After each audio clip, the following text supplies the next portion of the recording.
Alice's Adventures in Wonderland by Lewis Carroll. Chapter 5. Advice from a Caterpillar. The caterpillar and Alice looked at each other for some time in silence. At last the caterpillar took the hookah out of its mouth and addressed her in a languid, sleepy voice. "Who are you?" said the caterpillar. This was not an encouraging opening for a conversation. Alice replied, rather shyly, I hardly know, sir, just at present. At least I know who I was when I got up this morning, but I think I must have been changed several times since then." "What do you mean by that?" said the caterpillar sternly. "Explain yourself." "I can't explain myself, I'm afraid, sir," said Alice, "because I'm not myself, you see." "I don't see," said the caterpillar. "I'm afraid I can't put it more clearly," Alice replied very politely, "for I can't understand it myself to begin with, and being so many different sizes in a day is very confusing." "It isn't," said the caterpillar. "Well, perhaps you haven't found it so yet," said Alice, "but when you have to turn into a chrysalis, you will someday, you know, and then after that into a butterfly, I should think you'll feel it a little queer, won't you?" "Not a bit," said the caterpillar. "Well, perhaps your feelings may be different," said Alice. "All I know is, it would feel very queer to me." "You?" said the caterpillar contemptuously. "Who are you?"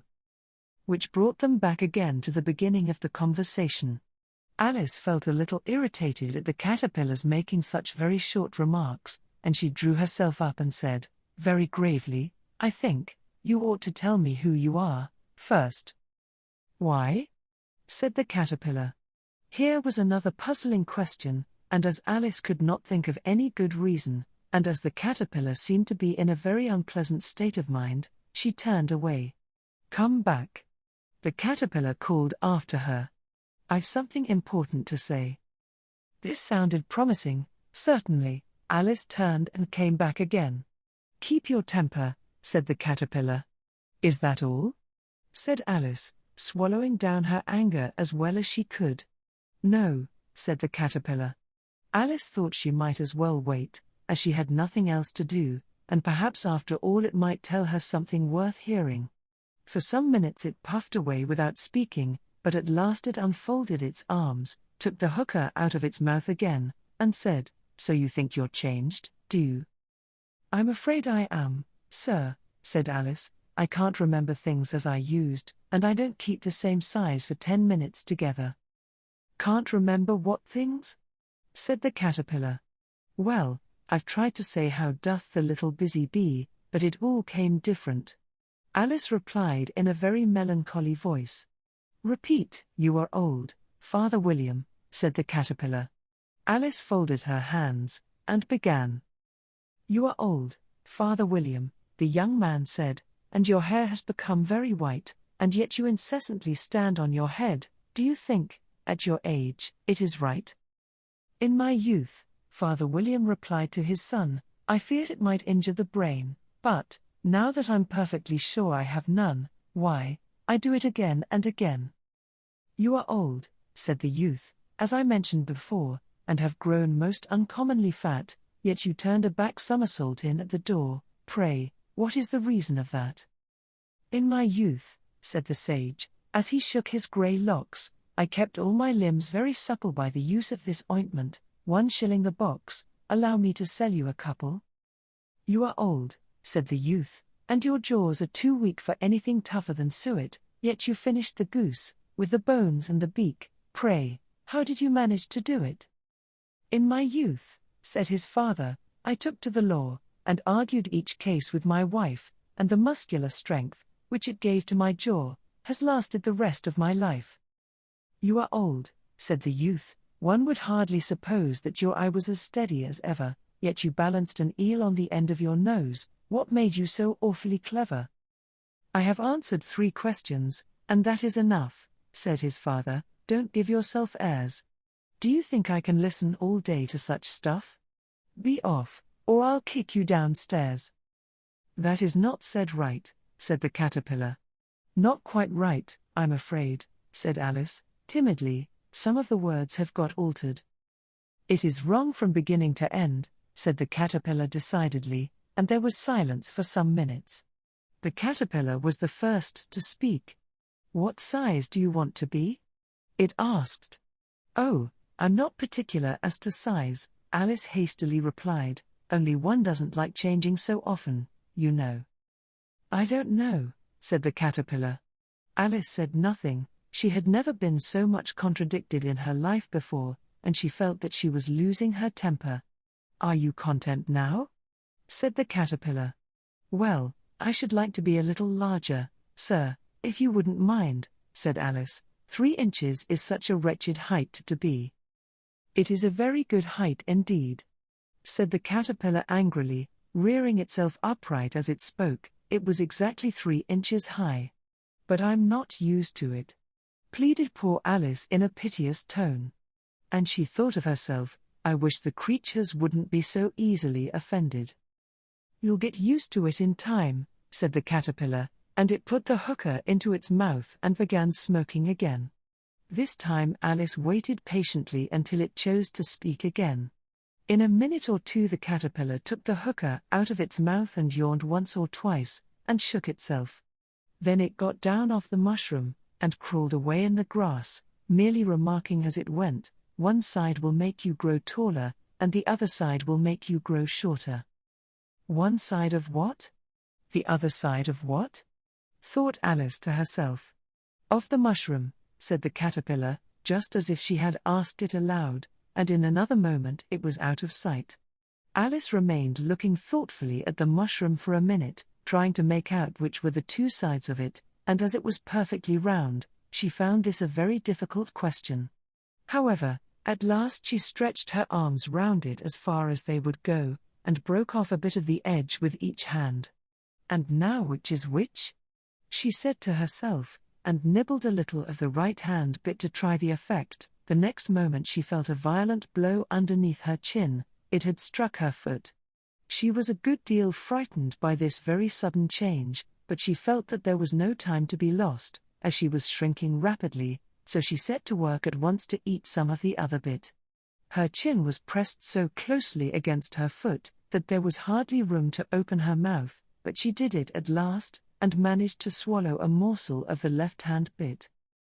Come, my head's free at last, said Alice in a tone of delight, which changed into alarm in another moment, when she found that her shoulders were nowhere to be found. All she could see, when she looked down, was an immense length of neck, which seemed to rise like a stalk out of a sea of green leaves that lay far below her. What can all that green stuff be? Said Alice. And where have my shoulders got to? And oh, my poor hands, how is it I can't see you? She was moving them about as she spoke, but no result seemed to follow, except a little shaking among the distant green leaves. As there seemed to be no chance of getting her hands up to her head, she tried to get her head down to them, and was delighted to find that her neck would bend about easily in any direction, like a serpent. She had just succeeded in curving it down into a graceful zigzag, and was going to dive in among the leaves, which she found to be nothing but the tops of the trees under which she had been wandering, when a sharp hiss made her draw back in a hurry. A large pigeon had flown into her face, and was beating her violently with its wings. Serpent! Screamed the pigeon. I'm not a serpent, said Alice indignantly. Let me alone.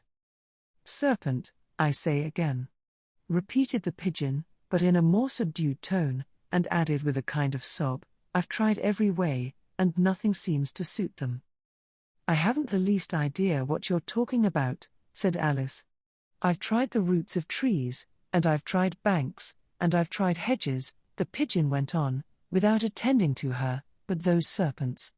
There's no pleasing them. Alice was more and more puzzled, but she thought there was no use in saying anything more till the pigeon had finished. As if it wasn't trouble enough hatching the eggs, said the pigeon, but I must be on the lookout for serpents night and day. Why, I haven't had a wink of sleep these 3 weeks. I'm very sorry you've been annoyed, said Alice, who was beginning to see its meaning. And just as I'd taken the highest tree in the wood, continued the pigeon, raising its voice to a shriek, and just as I was thinking I should be free of them at last, they must needs come wriggling down from the sky. Ugh, serpent! But I'm not a serpent, I tell you, said Alice. I'm a. Well, what are you? Said the pigeon. I can see you're trying to invent something. I'm a little girl, said Alice, rather doubtfully, as she remembered the number of changes she had gone through that day.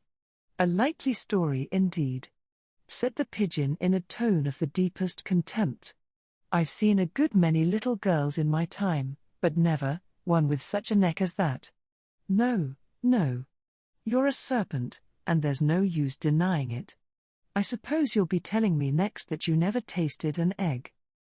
I have tasted eggs, certainly, said Alice, who was a very truthful child, but little girls eat eggs quite as much as serpents do, you know.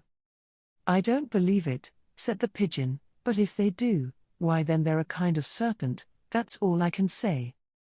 This was such a new idea to Alice, that she was quite silent for a minute or two, which gave the pigeon the opportunity of adding, You're looking for eggs, I know that well enough, and what does it matter to me whether you're a little girl or a serpent? It matters a good deal to me, said Alice hastily, but I'm not looking for eggs, as it happens, and if I was, I shouldn't want yours, I don't like them raw. Well, be off, then, said the pigeon in a sulky tone, as it settled down again into its nest. Alice crouched down among the trees as well as she could, for her neck kept getting entangled among the branches, and every now and then she had to stop and untwist it. After a while she remembered that she still held the pieces of mushroom in her hands, and she set to work very carefully, nibbling first at one and then at the other, and growing sometimes taller and sometimes shorter, until she had succeeded in bringing herself down to her usual height.